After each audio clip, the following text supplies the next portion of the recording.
Selamat pagi, Opa, Oma, Bapak, Ibu semua yang dikasihi Tuhan Yesus Kristus. Salam sehat, salam sejahtera bagi kita semua. Kiranya berkat, cinta kasih, dan pemeliharaan Tuhan pada pagi hari ini, kita semua dalam keadaan sehat, kuat, dan sukacita. Puji Tuhan, saya senang sekali pagi hari ini kembali bersama Opa Oma dapat mengikuti ibadah persekutuan usia lanjut tanggal 23 Maret 2022. Adapun tema ibadah pada pagi hari ini adalah menemui Tuhan, mendapat damai sejahtera. Bacaan diambil dari Yesaya 55 ayat 6 sampai 10. Dan pada pagi hari ini kita akan dilayani oleh Bapak Doli Lubis sebagai pelayan firman. Mari Bapak Ibu semua, sebelum kita memulai ibadah ini, kita bersatu di dalam doa. Tuhan Allah Bapa kami di dalam surga, kami mengucap syukur atas pertolongan dan pimpinanmu. Kami boleh mengalami dan merasakan cinta kasih Tuhan di dalam kehidupan kami sampai pada hari ini. Terima kasih Tuhan, kami juga mengucap syukur Engkau telah memberikan kesempatan pada kami untuk mengikuti ibadah persekutuan usia lanjut bersama Opa Oma, memuji, memuliakan nama-Mu dan mendengarkan firman Tuhan. Terima kasih Tuhan, Engkau juga telah mengutus Bapak Doli Lubis yang akan menyampaikan firman Tuhan.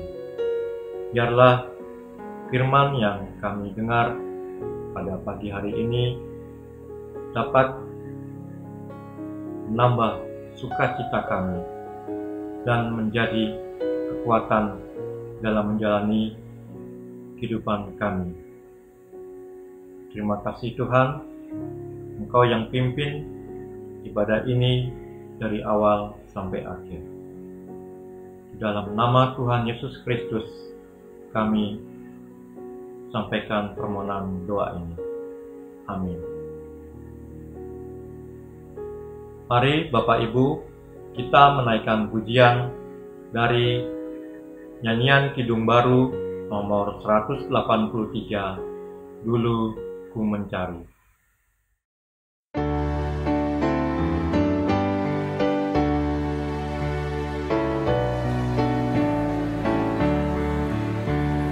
Dulu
Bacaan Mazmur pada pagi hari ini diambil dari Mazmur 42 ayat 2 sampai 6.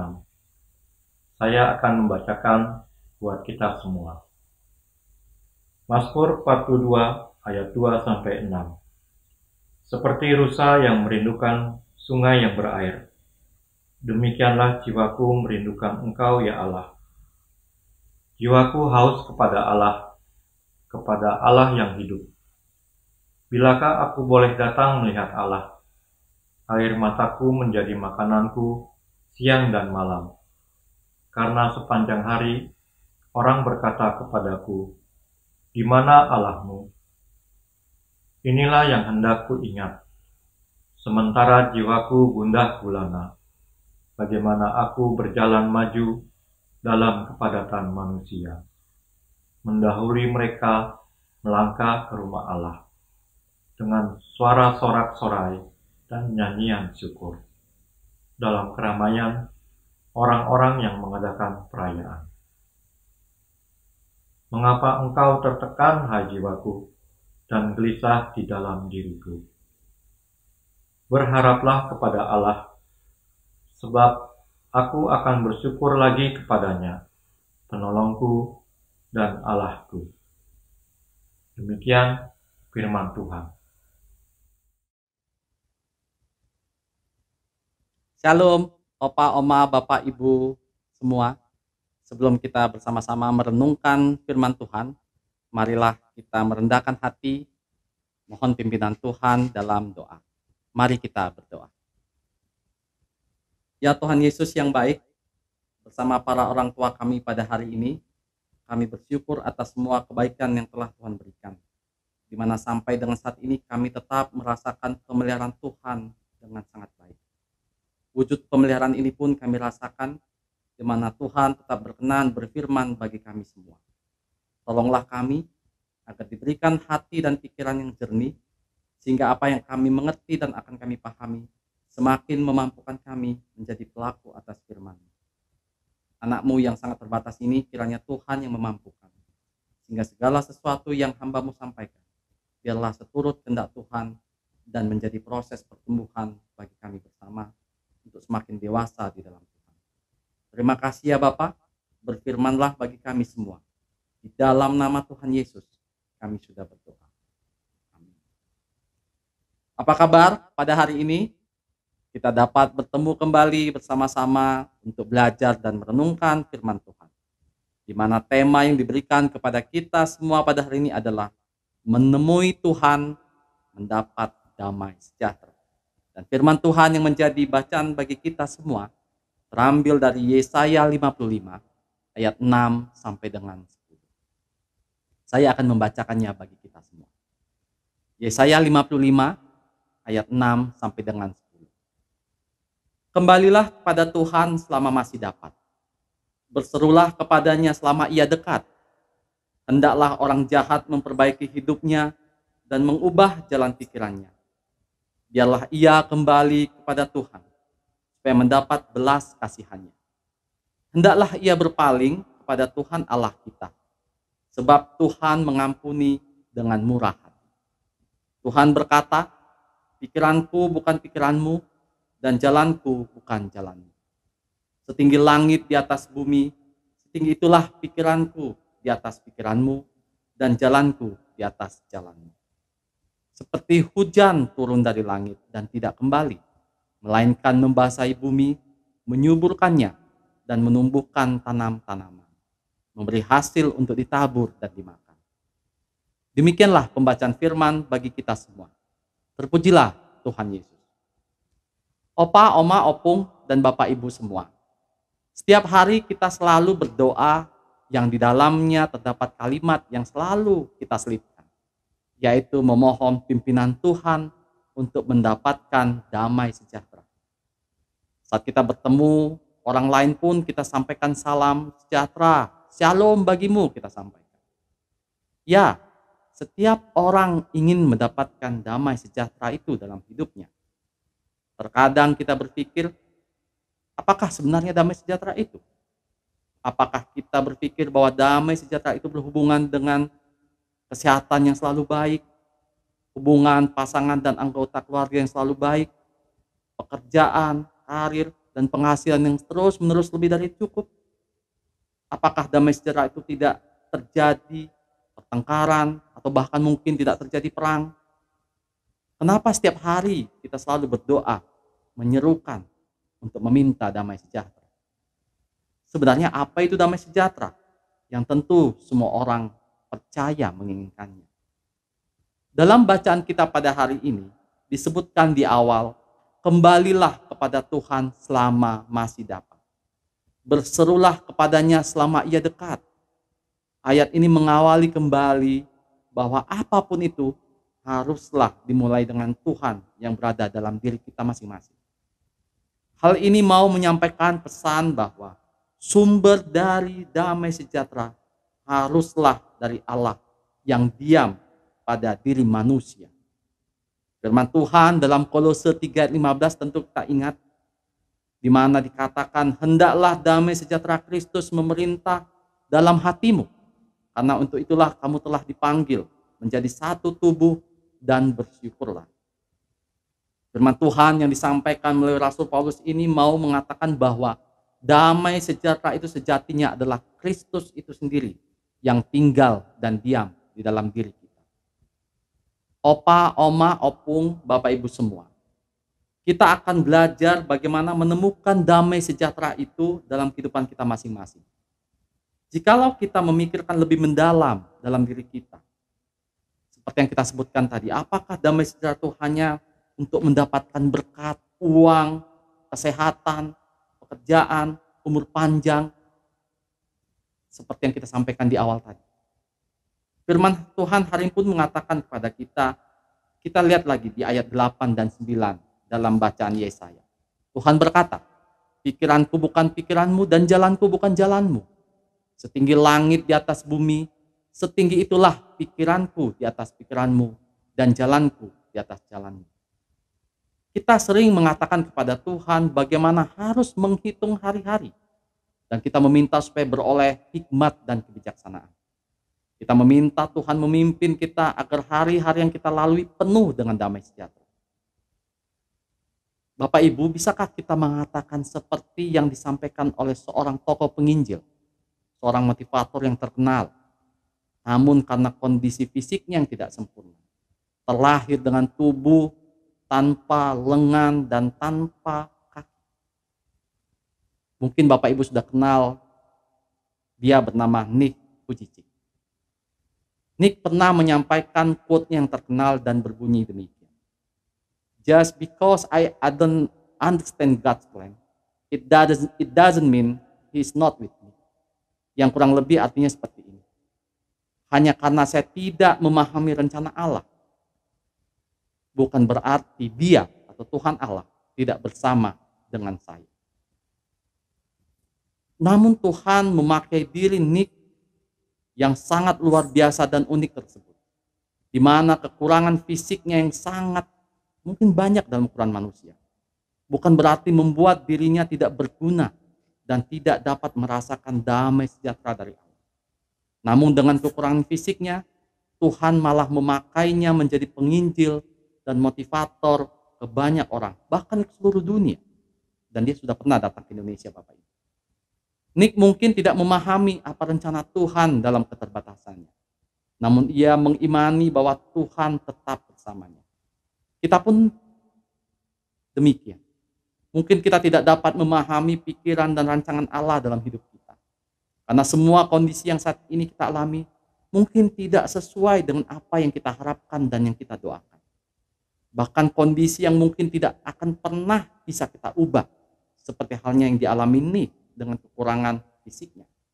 Namun Nick telah menyaksikan bahwa ia menemukan Allah dalam dirinya yang tidak sempurna. Bapak, Ibu, Opa, Oma, Opung, menemukan damai sejahtera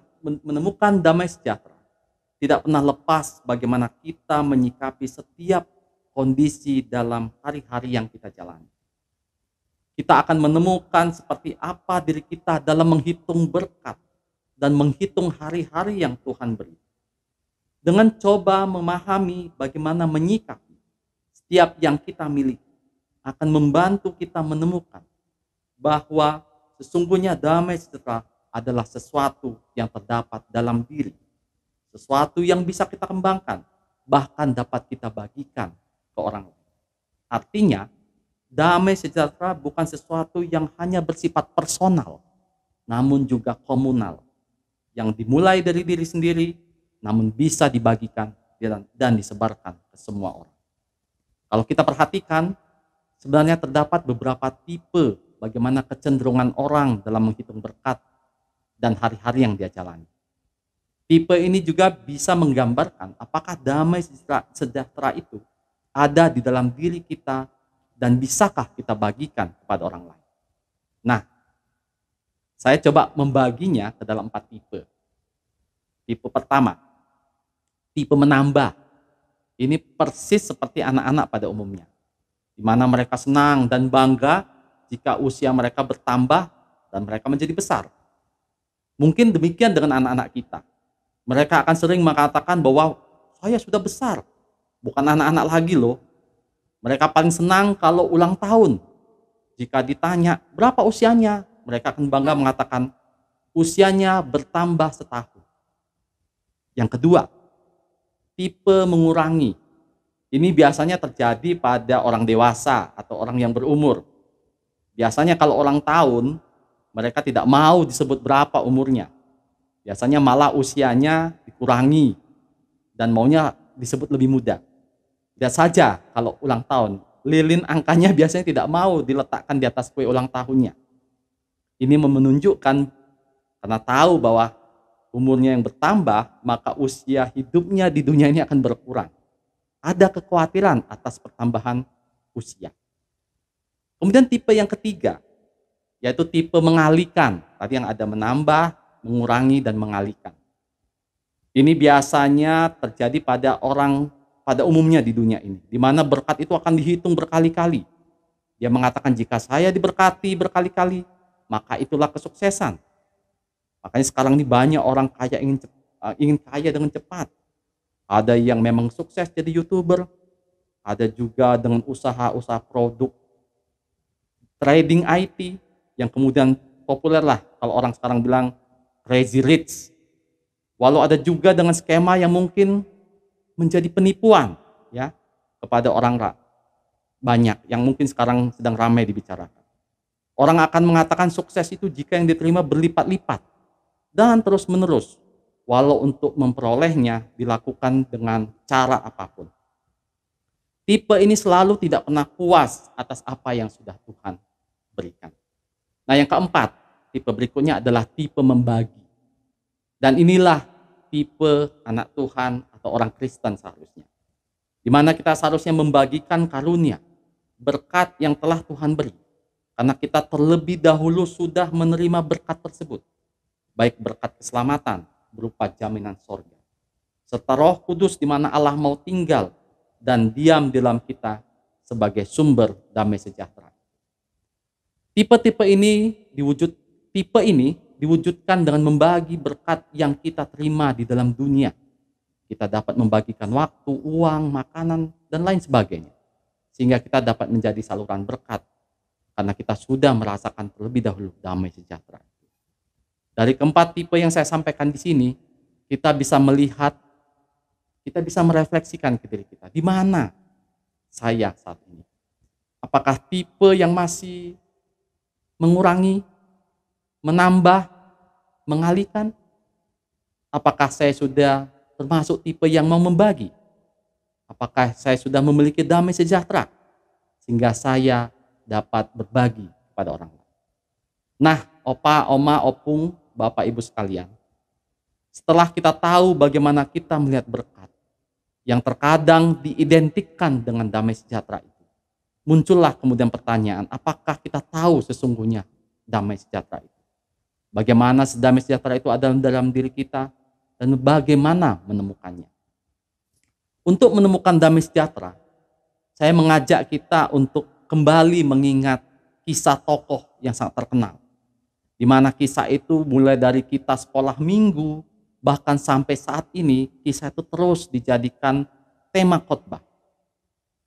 Tema khotbah untuk menemukan damai sejahtera. Kita ambil kisah Yusuf yang dituliskan di dalam kitab Kejadian 37 sampai ke 40. Dapat kembali mengingat kita bagaimana kita dapat menemukan damai sejahtera itu. Kita ingat ada 4 bagian dalam kisah Yusuf yang sering kita ingat. Yang pertama, saat Yusuf dibuang ke sumur oleh saudara-saudaranya. Ini bagian di mana Yusuf ditolak oleh saudara-saudaranya. Kita ketahui karena dia adalah anak sayangan Yakub, saudara-saudaranya iri dan ingin menyingkirkan Yusuf. Ia kemudian dijual oleh kakaknya ke pedagang Mesir yang sedang lewat di sumur itu, dan dia kemudian dibawa ke Mesir.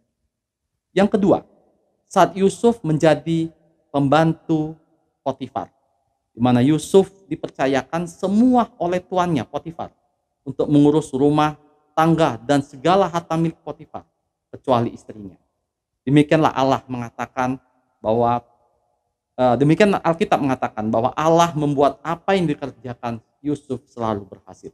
Namun kemudian Yusuf difitnah oleh istri Potifar dan harus masuk penjara untuk menjadi tawanan.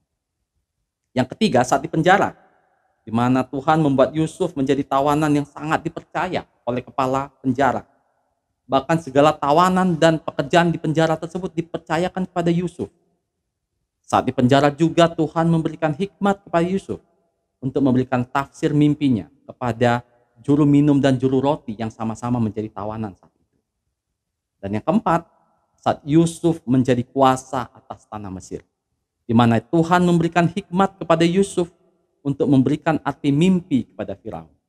Atas hikmat ini kemudian Firaun memberikan kepercayaan yang begitu besar pada Yusuf menjadi kuasa atas tanah Mesir. Yusuf melaksanakan seperti arti mimpi yang disampaikan kepada Firaun. Dari kisah ini, opa, oma, dan bapak ibu sekalian, kita belajar bahwa di dalam kesusahan yang dialami Yusuf, dia mau taat dan setia kepada Tuhan. Yusuf melihat visi Allah dalam hidupnya. Yusuf dapat merasakan damai sejahtera yang Allah hadirkan, namun harus dilalui dari seluruh peristiwa yang tidak mengenakan. Seluruh peristiwa getir dalam hidup Yusuf mengajarkan kepadanya akan rencana Allah, yaitu rancangan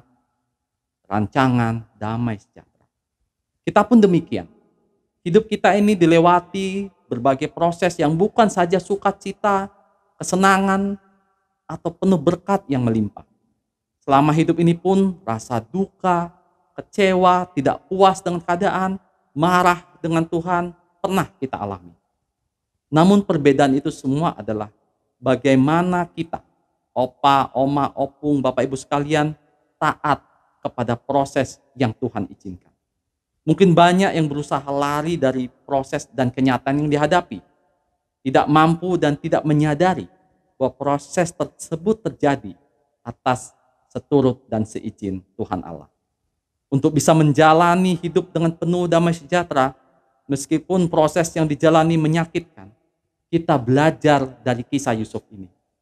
Kita akan mengingat ada 3 hal, Bapak Ibu. Yang pertama, trust, percaya pada Tuhan. Yusuf mau berdamai dengan masa lalunya, karena dia percaya bahwa hidupnya hanya untuk misi Allah.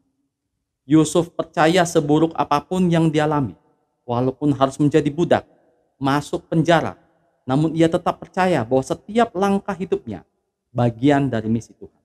Demikian juga lah hendaknya hidup kita. Mungkin kita kecewa, marah dengan keadaan kita alami, namun tetaplah kita percaya, trust kepada Tuhan. Mungkin kita tidak bisa memahami akan pikiran Tuhan, namun firman Tuhan hari ini kembali mengingatkan kita untuk tetap percaya kepadanya. Karena proses yang kita alami adalah bagian dari misi Allah, yaitu pembentukan karakter menjadi berkat dan bersinar bagi orang lain. Yang kedua, obey, patuh dan setia pada Allah. Kisah Yusuf yang begitu sulit mengajarkan kepada kita untuk setia dan patuh kepada Tuhan. Karena dia percaya semua yang terjadi adalah bagian dari rancangan Tuhan. Yeremia 29 ayat 11 mengatakan, sebab aku ini mengetahui rancangan-rancangan apa yang ada padaku mengenai kamu. Demikianlah firman Tuhan, yaitu rancangan damai sejahtera dan bukan rancangan kecelakaan, untuk memberikan kepadamu hari depan yang penuh harapan. Opa, oma, opung, bapak, ibu sekalian, di tengah usia yang sudah lanjut seperti saat ini, kita sama-sama belajar bahwa apapun masalah yang kita hadapi, tetaplah setia. Karena sesungguhnya damai sejahtera lah yang akan diberikan Tuhan kepada kita. Setia patuh seperti Yusuf lakukan. Meneguhkan iman kita kepada Tuhan. Bahwa dengan setia dan patuh kepada Allah, menjadi bagian dari damai sejahtera yang Dia akan berikan bagi kita. Dan yang ketiga adalah depend on God. Selalulah bergantung kepada Tuhan. Mengikut sertakan Tuhan dalam hidup kita, di mana artinya kita membawa Tuhan Yesus dalam setiap peristiwa yang kita alami.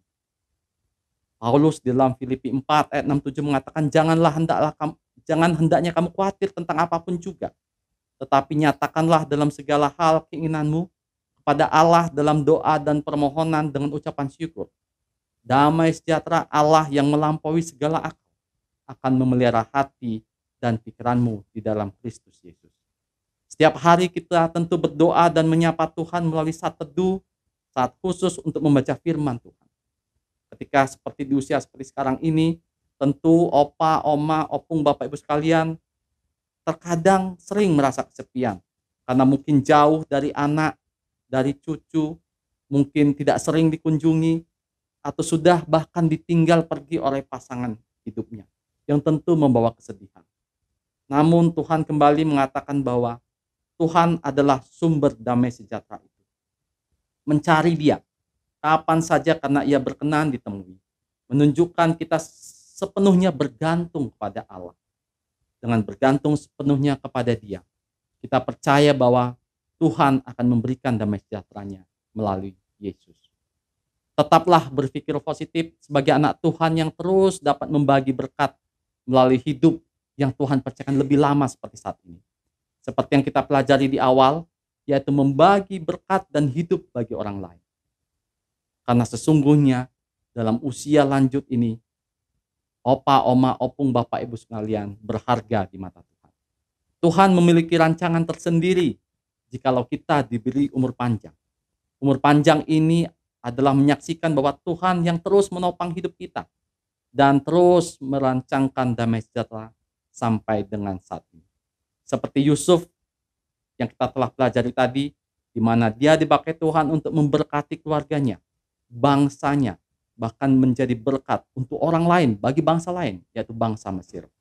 Yusuf yang bergaul akrab dengan Tuhan percaya bahwa rancangan damai sejahtera yang Tuhan senantiasa berikan. Marilah kita bersama-sama mengingat, menemui Tuhan adalah wujud mendapatkan damai sejahtera itu. Ingatlah untuk selalu trust, percaya, obey, patuh, depend on God, bergantung kepada Tuhan Allah. Mari menikmati masa tua ini dengan senantiasa bersyukur, bukan mengeluh dan bahkan merasa tersisih. Percayalah bahwa Allah memiliki rencana yang indah atas setiap kehidupan kita. Tuhan Yesus memberkati kita semua. Amin.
Saat ini kita akan menaikkan syafaat.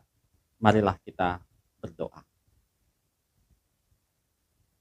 Bapa yang baik, kami bersyukur buat kesempatan boleh beribadah kembali bersama dengan para orang tua kami dalam komisi usia lanjut saat ini. Kami bersyukur berjumpa dengan Tuhan melalui firman-Mu yang telah diberikan. Kiranya kami tidak hanya menjadi pendengar, namun semakin dimampukan menjadi pelaku firman dalam kehidupan kami sehari-hari. Melalui firman-Mu pada hari ini kami belajar dalam memperoleh damai sejahtera yang sesungguhnya. Tolonglah kami untuk berpaling padamu dalam situasi apapun, baik dalam suka, duka, bahkan seburuk apapun kondisi kehidupan kami. Berikanlah kami kekuatan untuk menyerahkan hidup sesuai kehendak-Mu. Dan kiranya jagailah hati pikiran kami dengan damai sejahtera-Mu, ya Bapa. Ketika kami memilih untuk percaya, taat, dan bergantung pada Tuhan. Saat ini izinkan kami berdoa, ya Bapa. Kami berdoa untuk semua orang tua kami yang Tuhan izinkan kondisi tubuhnya lemah karena sakit. Kiranya pengobatan dan perawatan, baik yang dialami di rumah sakit maupun di rumah bersama keluarga, Tuhan berkenan memberkati prosesnya, sehingga atas kehendak Tuhan dapat terjadi kesembuhan. Kuatkanlah iman dan pengharapan kami yang kadang-kadang lemah, sehingga selalu mengandalkan Tuhan dalam semua kondisi. Kami juga berdoa bagi upaya pengumpulan dana bagi pembangunan kompleks gedung DKI Jati Asih, bagi semua program-program pelayanan yang sudah direncanakan. Kiranya Tuhan yang mencukupkan kebutuhan dana ini. Ya Bapak, kami berdoa bagi penanganan pandemi COVID-19 yang saat ini masih melanda bangsa dan negara kami, bahkan di seluruh dunia.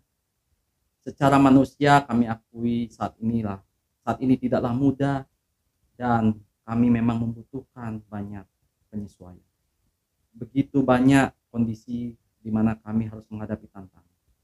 Tuhan, kami berdoa kiranya proses pemberian vaksinasi dapat berjalan terus dengan lancar, dan kiranya kesadaran warga negara untuk ikut dalam program ini tetaplah tinggi, sehingga negara kami dapat terus memasuki masa transisi dari kondisi pandemik menjadi endemik. Tuhan kiranya juga menolong anak-anak dan cucu kami yang masih dalam proses pendidikan, belajar dan mengajar, karena kondisi pandemik yang belum mereda harus kembali ke pertemuan jarak jauh. Tolonglah mereka untuk tetap semangat walau harus terbatas dalam proses belajar mengajarnya. Dan kiranya pada saat waktunya mereka harus kembali ke sekolah, Tuhan yang mempersiapkan dan memberikan kesehatan. Kami berdoa bagi pemerintah, baik presiden, wakil presiden, seluruh pemerintah pusat dan daerah, kiranya dimampukan untuk mengambil kebijakan yang tepat dalam situasi pandemik seperti saat ini, sehingga kami mendoakan negara kami dapat pulih, bertumbuh, dan terus berkembang menjadi maju. Kami mendoakan persatuan dan kesatuan bangsa kami agar semakin kuat dan kokoh. Jauhkanlah ancaman perpecahan, baik karena intoleransi, radikalisme yang ada dan tumbuh. Mampukan kami umat Tuhan menjadi pemersatu dimanapun kami berada. Tolonglah pemerintah dan seluruh warga negara agar dapat bekerja sama menjaga negeri ini untuk tetap dalam keadaan damai. Sebagai bagian dari umat manusia, saat ini kami turut merasakan konflik perang yang terjadi di Rusia dan Ukraina, di mana sudah menjadi bencana kemanusiaan. Tuhan, tolonglah memampukan setiap pihak yang terlibat dalam konflik ini agar dapat menahan diri, menghentikan perang yang terjadi, dan kembali berdamai. Kami percaya mukjizat Tuhan untuk mengubah hati setiap orang yang terlibat dalam pengambilan keputusan atas konflik ini. Terima kasih ya Bapak untuk kesempatan kami boleh naikkan syafaat ini. Kiranya Tuhan berkenan mendengar dan mengabulkannya, dan kami akan sempurnakan doa yang sederhana ini dengan doa yang telah Tuhan Yesus ajarkan kepada kami. Bapa kami di surga, dikuduskanlah namamu, datanglah kerajaan-Mu, jadilah kehendak-Mu di bumi seperti di surga. Berilah kami pada hari ini makanan kami yang secukupnya, dan ampunilah kesalahan kami seperti kami pun mengampuni orang yang bersalah kepada kami. Dan janganlah membawa kami ke dalam pencobaan, melainkan lepaskanlah kami daripada yang jahat. karena Engkaulah yang mempunyai kerajaan dan kuasa dan kemuliaan sampai selama-lamanya. Amin. Opa, Oma, Opung, Bapak, Ibu sekalian, kita akan mengakhiri persekutuan Komisi Usia Lanjut pada hari ini. Marilah kita kembali ke kehidupan kita sehari-hari dengan tetap percaya bahwa Tuhanlah sumber damai sejahtera kita. Dan kita diingatkan terus untuk membagikan damai sejahtera itu kepada semua orang. Marilah bersama-sama kita menerima berkat dari Tuhan. Kiranya anugerah Allah Bapa, penyertaan dalam anaknya Tuhan kita Yesus Kristus, dan persekutuan dengan Roh Kudus senantiasa menyertai kita hari ini sampai selama-lamanya. Amin. Bapa, terima kasih. Bapa, terima kasih.